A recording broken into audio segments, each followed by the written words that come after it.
Coming in, I feel like Talia, Viban, no surprise coming out of T1 side, and then the Varus, Pantheon on the right side. What I'm looking towards here in this first matchup is T1 going to continue to get a very early, solid matchup for Faker? They've really been prioritizing just any champion that works well for him, while not really taking into account the matchups as much, whereas I expect GENG to heavily lean towards getting Chovy something he can perform on.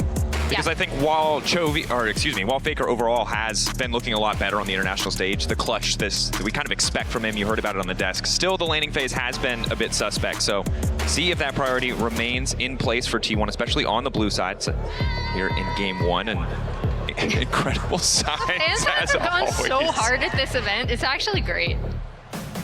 First pick. Faker. There we go. Laying down the gauntlet, secures Azir for himself. It was just a few weeks ago that Chovy brought this out and was able to find that clutch win against T1 in round 2. Yeah, it's a high prio pick for both mid laners.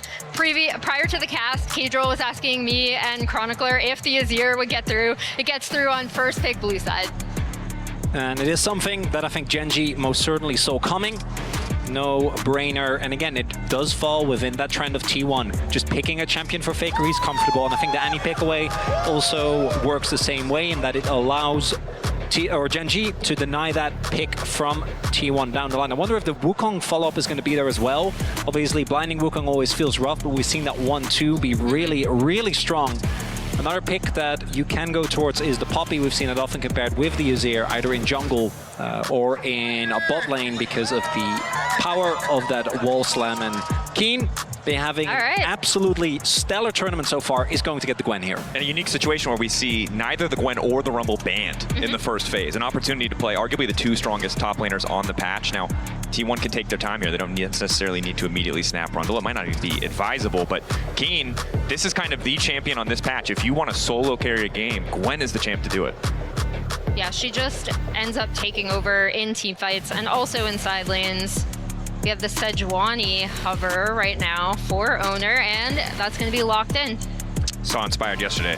Has to try. I'm sorry, I'm sorry. You're looking at me like I'm bringing up your trauma. It was a sick game yesterday. Owner now alongside the Jax as well for Doran, so clearly willing to lay down the gauntlet on the top side. So a lot of levels to this. We have Owner picking away one of Canyon's best champions. We also have them deny the Gwen and Sejuani combo, and then they also get the Sejuani with the Jax themselves. So Sejuani Jax, extremely strong topside 2v2. There is the Wukong that we were expecting, so GENG very clearly opting in for a lot of proactive dive. Wouldn't be shocked if we see the Poppy banner to deny it away from Keria, while simultaneously still having, I think, pretty strong lanes, particularly early on.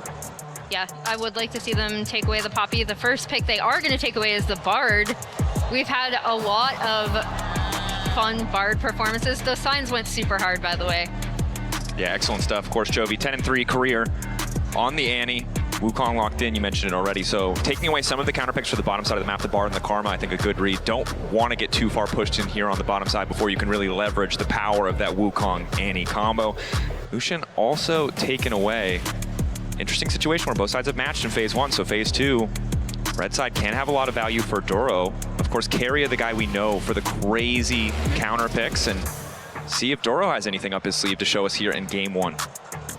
With this draft, GENG, to me, probably looking for an, I want to say R4 Jhin, pick it away from Guma. It's one of his best champions. It works really well with these type of dive compositions because it's so easy to follow up on any of the setup. Instead, looks like we're going to save Ruler's pick and pick one of the strongest supports on the patch, the Nico, to come through here for Duro. Yeah, Nico, an incredible playmaker, no doubt, right? The champion that if you have to pick something blind makes sense, but now the question is, what does a counter pick AD carry look like in this meta?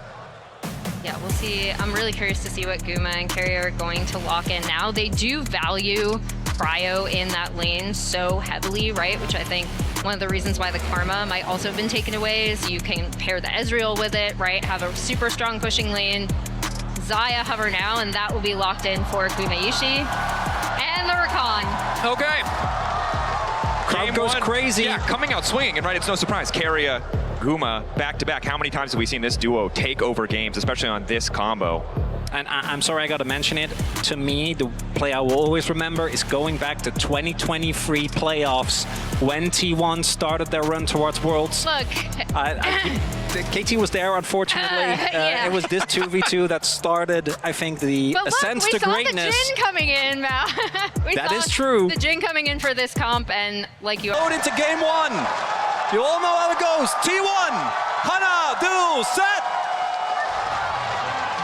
I think they weren't ready, but maybe for this one. GENG, Hana, duel, set. We got it. We're gonna train. We're gonna train. I know it's new. It's an LCK special. Not everyone has been there. We'll find out as we go. For now, though, early Made a game. lot of noise. That's all I can ask for. And ultimately, that's the fandom we love to see. However, as we get into this first game, you can hear that, and this is what I think makes T1 so terrifying, the desk predicting for them as well. It's the T1 magic. Maybe oversimplified as being clutch, but again, every stage they play on feels like a home stage, and it's something that the GENG players cannot let get to them in such a high-stakes match. It was really interesting to hear from Doran in his stage interview where they were like, what's been the difference being on this T1 team? And he talked a lot just about their preparation, both in and out of game, as something he's like, oh, now I see it, right? Like now I see why and how this team has been so successful. Look at the early laning phases. Gonna see if T1 can keep it together. I think we do, when we get to the level 6 spikes, obviously have a lot for T1 to play for. There is the Sejuani in particular. Do note that Owner has also gone for the Unsealed Spellbook, which for Sejuani's we've really generally only seen into Trundles, but the rune has just been on a tear here. Will allow Owner to join very easily with TP if he so chooses to as well, later down the line.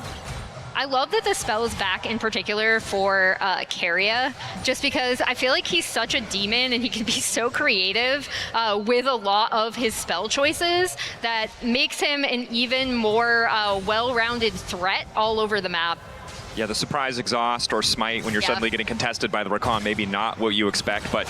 Look, Rakan going in with smite goes hard. And that it does, as apparently does Doran Jax, and of course the history between these two teams. I think important to call out, you heard it from the desk, but just a reminder of how many times these teams have played against each other. It has been such a close-fought rivalry. It is historic, essentially since the dawn of all esports, just about, right? Across name changes and org changes, player changes, roster changes, Faker really the only consistent. And with the return of Ruler, that much more history across, 10, 12, 13-year rivalry. And it really wasn't until Chovy joined GENG that this matchup became even remotely close, right? We saw GENG struggle as recently as 2021. Good run, sure, close to making the World Finals, but losing to the eventual world champion. As here we see closer, ever inching forward, but as I think the desk highlighted, if you're Chovy, and you see all those wins you're able to find, would you not rather have won that World's Finals last year? It's something that I think always warrants discussion. Early laning phase here, thus far, not going too crazy one way or another, as we do have both junglers potentially looking for a gank. Canyon paying some attention top side, but was spotted out on a bit of vision. His owner is just going to try to keep the ball rolling on the bottom side. Quick stun, cleanse out. So nice summoner spell picked up there. Gets the heal too from Doro. So overall, pretty effective gank from essentially just owner by himself. Yeah, this will be able to, T1 should be able to set the wave in a spot where they'll be a little bit more comfortable. They were getting kind of pushed in by the Jin Nico, so now they will be able to back, and we're going to see Canyon backing after taking that topside Scuttle Crab.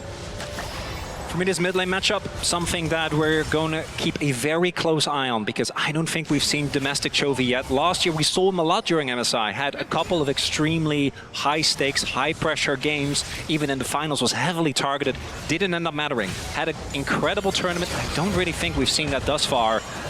Doran and Keen finding here towards top, but Keen obviously looking for a base as the lane swap does come through here. T1 going to be pretty even with Guma being there earlier, but Duro now looking for a cancel on Doran, not letting him back for free. Continuing to get aggressive on the top lane in the 1v1 is Guma. Now there to back up. Lane reset coming through Duro. Guma out for blood. He knows he has to use the flash. There was no heal from earlier. The level 3 Xayah rush camp solo? I thought Dora was dead there. I don't think that works in solo queue. How the heck did that work in this level of play? Credit to Guma, found the angle. Duro overconfident, definitely did not anticipate him being there, and that's going to cost him pretty heavily. Yeah, Duro was just looking to try and, again, deny Doran, try and get Keen ahead. Didn't end up working out, and now his flash down on Nico, that is a big summoner gone, could end up being a big difference maker when it comes to those early fights. Nico not having the ultimate available, or the flash rather available to combine with the Pop Blossom is a big deal as Faker sees Canyon walk up, and let's be real, Canyon is Wukong pre-6.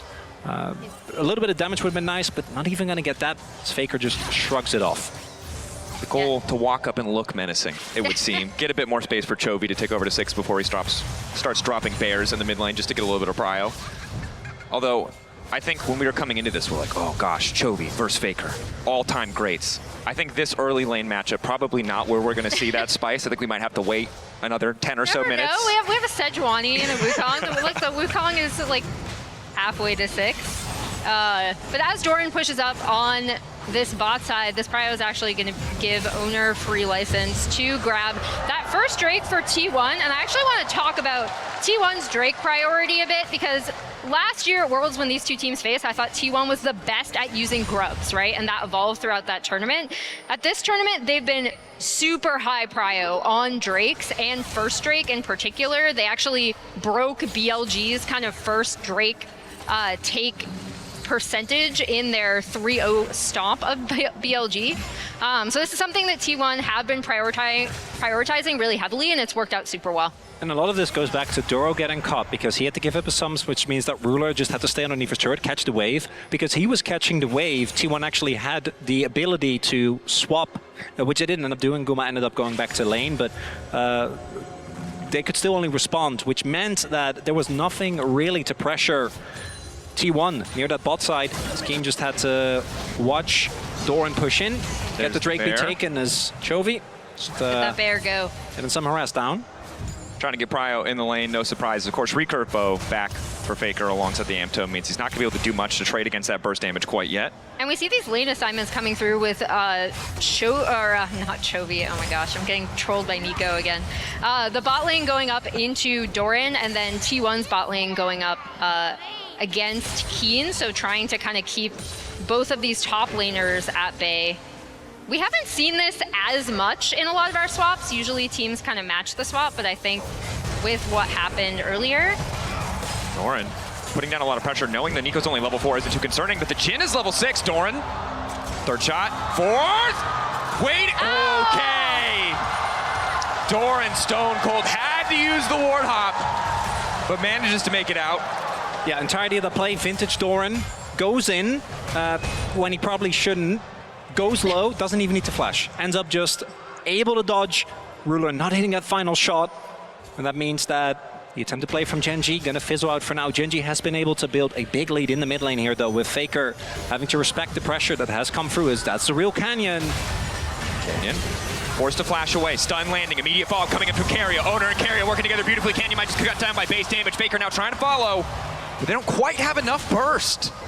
That stun that Chovy landed onto Faker to keep him out of that was huge, and kind of the only reason that Gen G weren't, the Canyon kind of didn't die, right? Oh, Gen G though used a lot of cooldowns. They still want to look for the contest here. T1, are they ready? Gen G, Guma ready to pull the feathers back. Maybe happy to just take one grub, try to deny all three. Magic so far, good pushback! Only managing to find the clone, and now it's first blood coming through. Keen there in the nick of time, and the needles are starting to fly. T1 packing things up, trying to get out now. Last grub, they aren't even worried about it. Keria and Owner on the way out. Guma trying to hold on, but the Void Grubs are down, and in the end, it's 2 for Gen G. And Gen G, see T1 try and contest those grubs, but T1 really underestimating how happy Gen G was to contest that. And I think because Canyon was so low, they're like, okay, the Wukong is gone. That's one of the biggest spikes. But guess what? Gen G ready to fight for that to the death anyway. Yeah, I mean, you could see that T1 had it kind of set up as well with Keria TPing in, like that was very planned from them.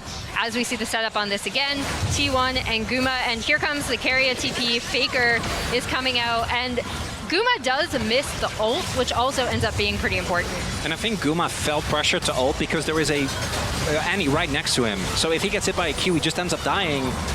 But instead, because that ult is already gone, he can't really walk up nearly as far. They don't actually have the damage to take down Canyon, and Keen goes unchecked in this fight. Keen is really the demon in that fight, because I think part of the reason T1 felt good about taking that is they saw Annie ult was down. They saw Jin ult use bot lane for the kill that didn't quite come through. No Wukong ult. They thought they were in a super comfortable spot, but really underestimating what Keen can do, even without any items under his belt, with just an ulti and a choke point.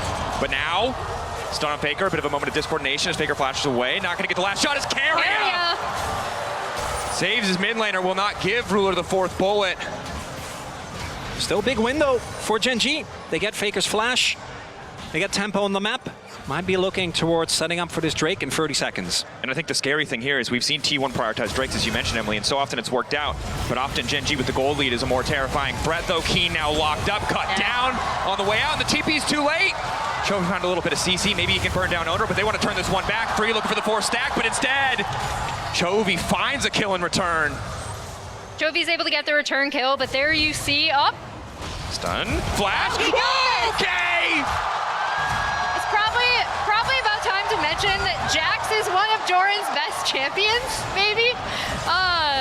I was gonna talk about the 1-for-1 because there you saw the power of the Jax and the Sedge working together to dive. Chovy got one back, but then steps too far forward and Doran's just able to take advantage. And Chovy, of all people, should know, having played with Doran for a good amount of time on DRX, on Gen G, don't fall for the Doran trap. Did he almost die for no reason earlier in battle? Yes. Does that matter? No! At any point, Doran can strike. Beautifully played there, and that means that the trade goes a lot better. Gen G did still get the Drake, but the gold lead that they had built up, now gone. That was almost 1,000 gold for the Drake, and again, starts off so positively here for the side of T1. Chovy is able to get something back, but a little overconfident. We're not going to get to see the rest of the replay because Chovy's been locked up once again. All of T1 descend upon mid lane.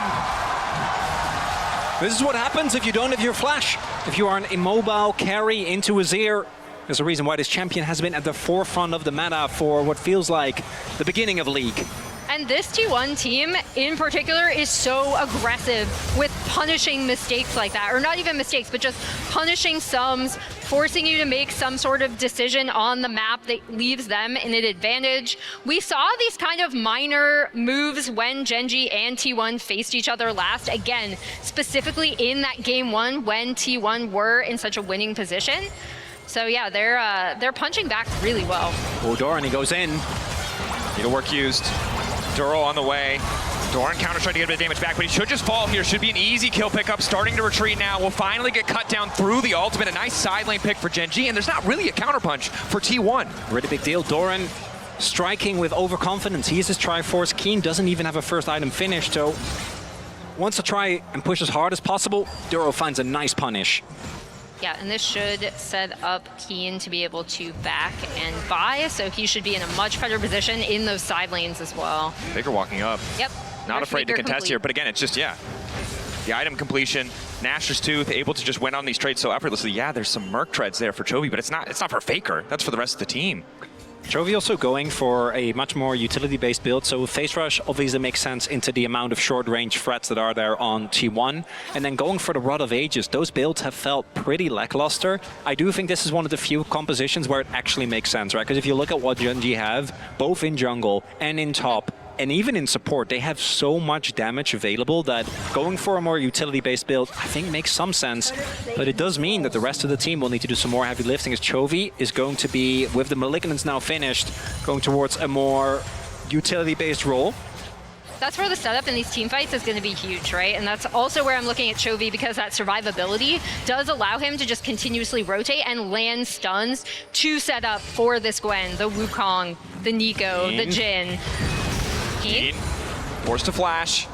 Exhaust used as well. Again, power the Summoner Spellbook. Owner packing an extra combat summon instead of the smite for that fight on the top side. But I think it's important that we highlight top lane because it feels like, as much as Faker right now on the Azir will eventually be that scaling threat, both these guys feel like facilitators for the main actors of this game that have been Keen and Doran. These are two players with storied history of their own, of course, sometimes pushed out of the spotlight because you're looking at Faker and Chovy, but obviously a ton of history, a ton of games played against each other in and out of these respective lineups, and somewhere where we have to look in game 1 because this is where the carry threats really were placed in the draft.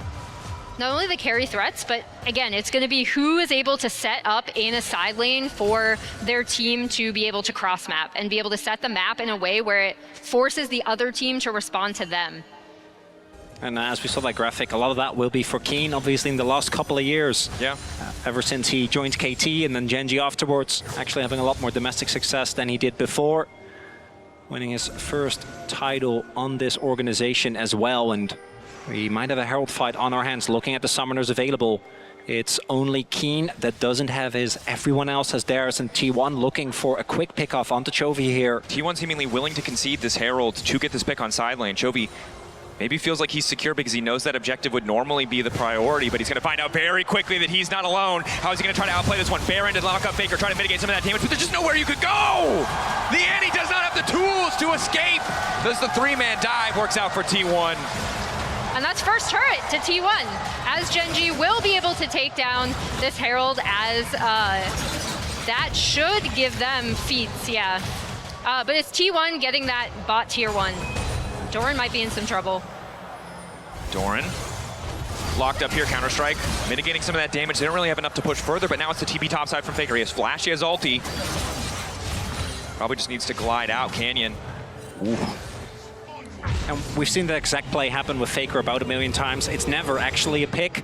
Always turns into reinforcements arriving. This time it's Faker TPing in. I think GenG's still going to be happy with getting that summoner, but that bot side play, Chovy not expecting that many resources being paid towards him as Keen. Faker, push back onto Keen. Carrier on the way in. Exhaust coming into Rakan. The charm, the layered CC, nearly flawless. Keen trying to heal back. Keen trying to make the difference. Doesn't quite have it. Faker and Carrier find the kill. We also had Ruler on the way. I think he was trying to look for an ult angle. Didn't quite find it though. Yeah, and on the bot side, we see that Doran is going to kind of harass Canyon. Contest this is Ruler. Quick ulti in the mid lane, gets the cleanse. Now can wander down to the Drake, but T1 taking their time. Likely to concede this. Don't want to give up a Drake for free, but really don't have the resources on the map. And in the meantime, it is still Carrier and Faker pushing down on the top side. And what we see here is textbook T1, right? Just overloading on these sides. First is the pick onto Chovy, then it's a topside play, baiting and TP. It looks like Doran is overextending. He's fine anyway. Might have to be careful here as we do have Duro on the deep flank. Of course, Doran trying to clear the bear out before anything else happens, but there's still a Herald in the back pocket of Canyon if they do want to pressure somewhere else on the map. Finally, Keen is going to be able to catch that wave on the top side, working towards that second item, but T1 have been pretty relentless playing for these side lane picks. A similar story for GenG, and it's been pretty even trades across the map. Yes, there's an extra Drake now, as well as an extra Grub for the side of GenG, but T1 holding on to that 1.5k gold lead. Yeah, and so much of it is actually in Faker in this mid lane, right? He has about 800 gold, which isn't a massive gold lead, but it's a really solid one, especially for something like the Azir, which is just going to scale so well into the late game. But yeah, all of these side lanes are now opened up. So we'll see how GenG and T1 end up setting up the map, especially with a Jax and a Gwen. Both these teams obviously having a lot of team fight power available as well. For T1, as long as they can avoid getting flanked, I think their front to back is so hard to cut through. You have Jax that can create space, you have an Azir. The engage obviously is amazing. If either Chovy or Kindo, even Canyon, ever finds their angle, and really it's often T1 that we see go for like these, what, 3-4-pronged engages. I think that's what GenG is going to have to look towards, which is why it's very important. They don't lose mid lane turret, and they hold on control of the vision. If the vision gets fully choked out, I don't think GenG can just play a straight up front to back. Multiple members of the team now descending on the bottom side of the map, looking for that vision, trying to wrest this control away from T1, hoping to find a pick as Carrier. Now realizes he's spot Duro. Quick bit of lockup, trying to protect Faker. Faker needs to get it out of there. Carrier going to use the ulti to try and hold on. Duro trying to find it. Chovy looking for a bit of fall, but Faker still standing for now. Owner ready to body block the shots. Faker still living, but in comes Keen. GenG on the bottom side have found a man out of place, and they're looking to find quick kills. Making it look effortless, but it's Doran now. Herald used it, might just have to be the escape path. Doran locked up and shut down. The fourth shot finds his mark, and out goes Canyon. And there's a reason why GenG says, we know how to deal with T1. I've seen that play run by T1 a million times. Faker is quote-unquote overextended as Canyon does miss the turret. We need to revoke Canyon's driver's license after that one. But yeah, that was so well set up, and that's where Okay, that must have been on purpose. Yeah. Ruler, on purpose. Yeah, that was on purpose. That's where you really see the power of this team composition when they are able to set it up. Keen coming in on the backside of this. It all starts with Duro and getting on to Faker. And the crucial thing is that they actually get the hard CC down on Faker before he gets to shuffle out, because T1, again, is very ready for this play. The only downside is Doran can't actually join the fight until their main damage dealers are either taken out of the fight or already dead. And you can see how, if Gen G get the jump, as you mentioned before, with the Annie and Wukong, or in this case with the Nico, how easy it is for them to play out the rest of the fight, because T1 used so many of their resources defensively that when Keen shows up, he's just kind of allowed to run free. Oh, we're looking at Atacon. Potentially a big gamble. 2.5 items completed for Guma, relatively strong, but tough now to get into this fight. And now that Gen G have control over the space. Keria wandering forward. Walking in, Faker. Doran looking for the flank. Multi-pronged fights, you mentioned it before. Looks like we might just flip it. 3.9k instead. Gen G collapsing on the flanker, but now it's T1 going all in onto Keen. Dora looking for the counter gauge. A nice interrupt to stop him from getting into the midst of the entire lineup. Keria barely holding it alive, and they get the Atacon! Guma steals it! That's Faker now on the retreat. Gen G hungry for blood. They need to get kills back. They can't afford to give this away for free. Keen will get Faker, but at the cost of the Atacon. Should be able to get Doran in this turret as well. Gen G trying to snowball as much as they can. Taking another kill. But there's not much to transition it to. A top lane tower maybe, but that's infuriating for Gen G. They got the kills, they just couldn't get the objective. Yeah, Owner says, thanks for the leash, guys. I'm just gonna come in and take this one. And really, as with so many things, Doran here on the flank, Keria going in onto Keen, kind of forcing him out. And then, yeah. It's the lack of flash for Duro. He can't get on top. The fact that Guma does this on Xayah is way more insane than we have seen it happen before with the Varus, obviously, just using his feather pullback. But we'll see what this means for Dragon, because if this leads to soul point for Gen G, because I do think, as we can see, they have tempo towards the river here, still not be the end of the world for them. But the Atacon, the value of those flowers means this game still dead even. T1 though still behind on the setup, as you highlighted.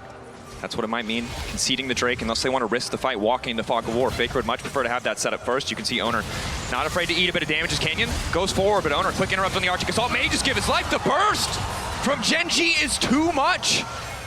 As soon as you land one part of CC in this composition, the rest can just immediately delete you from the map if you are isolated, right? And we saw it right there. That puts Gen G now on soul point, and this is a mountain soul, which would be absolutely massive for them. And normally you see a Jhin, you're like, I don't know about the tank damage, but with both a Wukong, Bloodletters on Chovy, as well as a Gwen, even Owner, the tankiest member, I think, on the Rift, is just going to go down in seconds. Keen playing on the edge there a little bit, testing Doran, see if he can find a bit more of an advantage as Doro waits behind him. He took his Krugs. That's not okay. Those are his. You got to earn the title, Krug Lord. You got to keep. He has to keep fighting for him. You can't fight for him once and keep the title. Keen wants it for himself. A little disappointed. Yeah, I mean, fair enough. I will also say that while I really love the spellbook Sejuani, I think one of the downsides, as you can see there, is normally he would have procced Aftershock. He'd be a bit tankier. You are very squishy. The upside is, in the fights to come, as we keep our eye on Keria, Ruler pushed back! Caught out, T1 ready to go through in the Ruler spot, essentially! It's the Ruler moment. Yeah, a lot of poignant history there as Faker swoops in to find Ruler on an immobile carry. And this is the best part of the matchup for us as fans, as spectators, as enthusiasts, but it's so hard because for him it's another death mid lane, but for us it's the pattern, the history. How many times have we seen that play be a decider as T1 trying to wrest control of the mid lane? Gen G not going to let it go easily, however, as a secret minion will just be a clone this time around. I gotta say, if Ruler didn't flash, I actually don't think that plays a big of a deal because there's no objective on the map. There isn't really a lot of opportunity for T1 to try and get anything out of this kill. One sneaky minion. Ooh. Dora gets the cancel. But because he flashed, it means that any subsequent play from both Doran and Faker is going to be way more oppressive. So I do think this is the type of composition we have a lot of threats. So just gunning for Ruler might not be the be-all end-all for T1. But it is, I think, a very costly investment into, let's be real, even if you flash there, you end up dying. You have to flash out of the initial shuffle or just accept your fate. Which he did not do, is now looking for a pick onto Doran, but reinforcements are always on the way. Gen G walking forward with confidence, knowing how much burst damage they can lay down if needed. Just T1 forced to respond. It's only Faker providing them a pressure point on the top side of the map. 30 seconds till Baron. We heard it from the analyst desk, the T1 Baron Circus, maybe an angle, but GenG, not a team who you would expect to fall for it, although we said that in semifinals last year, and T1 still managed to get away with a surprise Baron, so still need to be on their toes. Their Baron damage is also insane this game. Looking at both Faker, Gumayushi, as well as Doran, so GenG need to be very careful, very deliberate with this. Yeah, and you see both teams setting up their side lanes before that Baron. That top wave was pushed out. Chovy just responded to it. And then we have both top laners in the bot side for now. But no TPs for the side of GenG. No flash on their AD carry, although no flash for Guma either. So difficult for GenG to play the entire map. Keen may end up being late to the play if T1 do want to force this. Not a bad situation for T1 at all, despite, you know, the 3K gold deficit and GenG being at soul point. Carrier's just gonna get stunned up, go out. And yeah, if they keep Doran on this bot side, it's actually a great pressure setup for T1 because they can kind of dance around this Baron. Spotted on bot side jungle though, gives Canyon a lot of leeway to just walk in, contest some of this vision.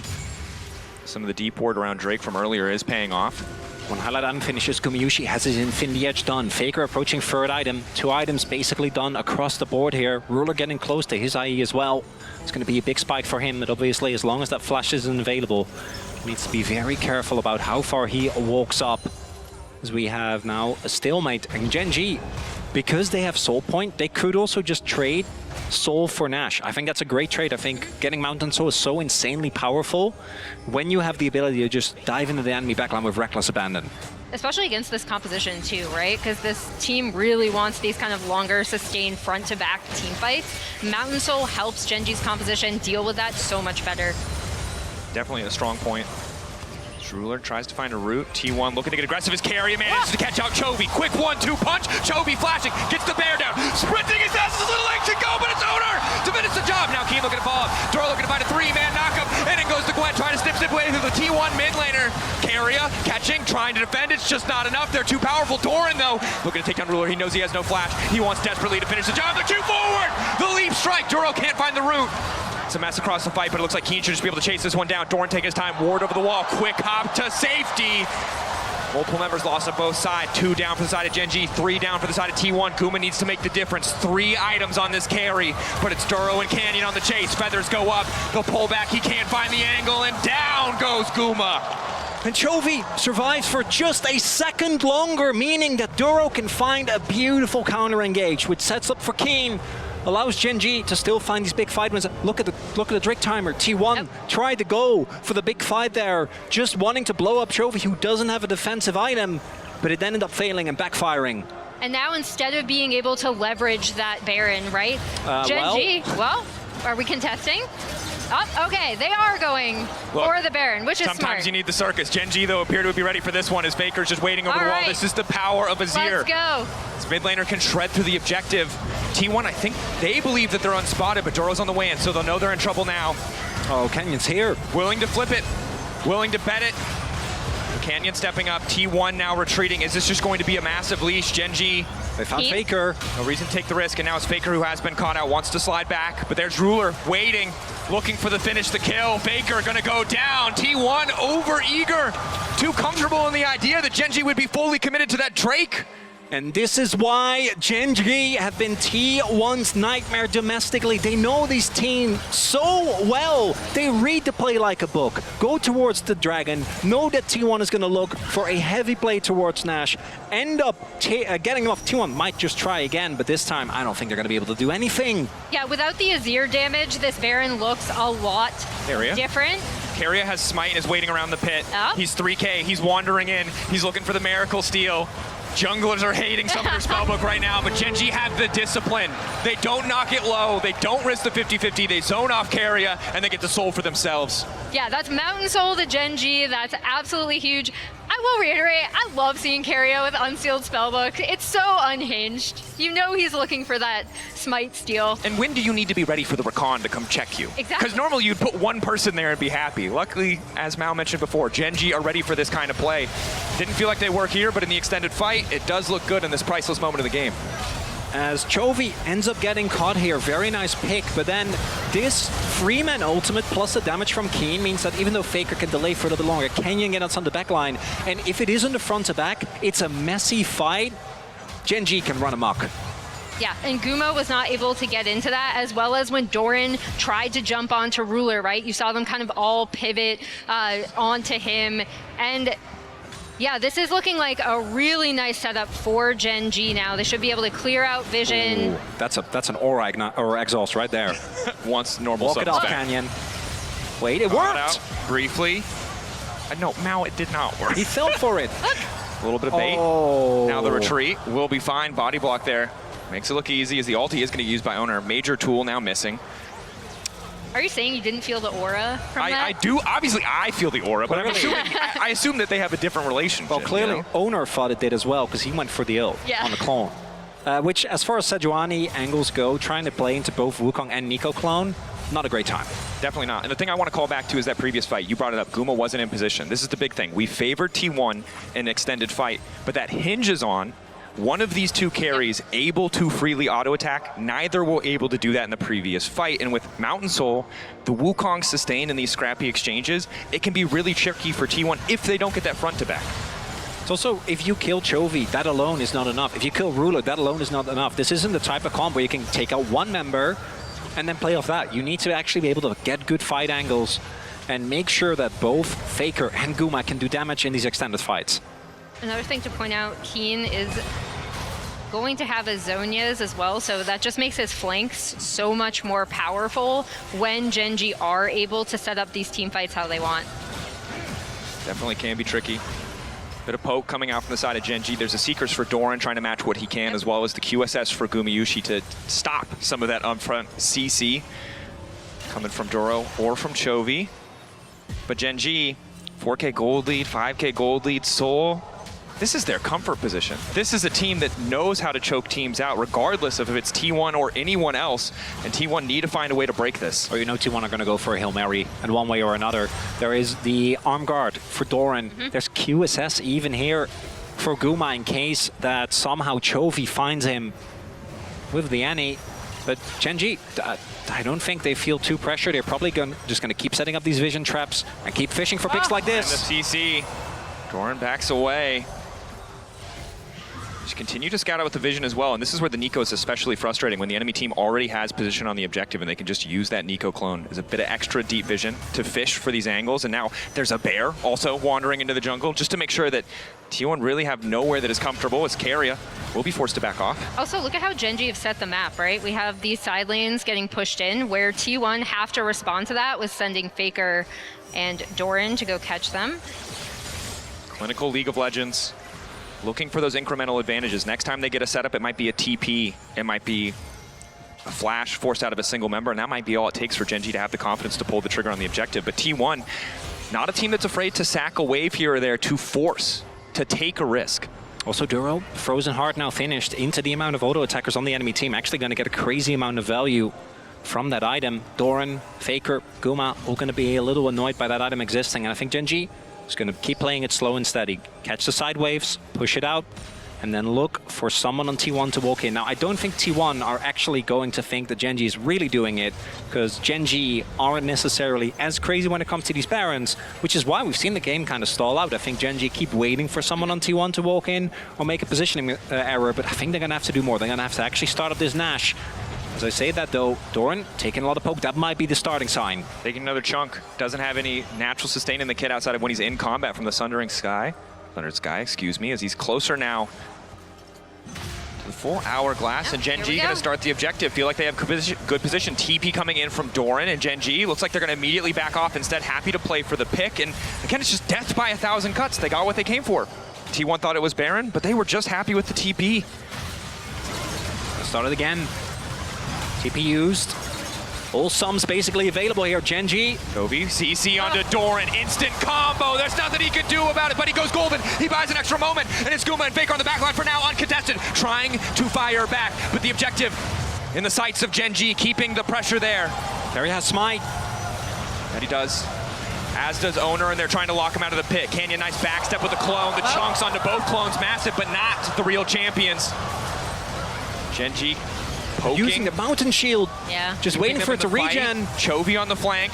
Ruler trying to find the angle. Bit of CC down on the Faker. The flash forward. He goes golden. Can they try to turn this one back? A multi-man push into the waiting arms of Guma. Guma free firing, but Chovy flashes forward. Finds the CC. Quick QSS. Ulti out. The fight is so damn close. Ruler, one more There we bullet into the ulti. And it might just be curtains for T1 because GenG. What a fight. The Quadra for Ruler. Ruler Quadra kill cleans up a fight that was so close.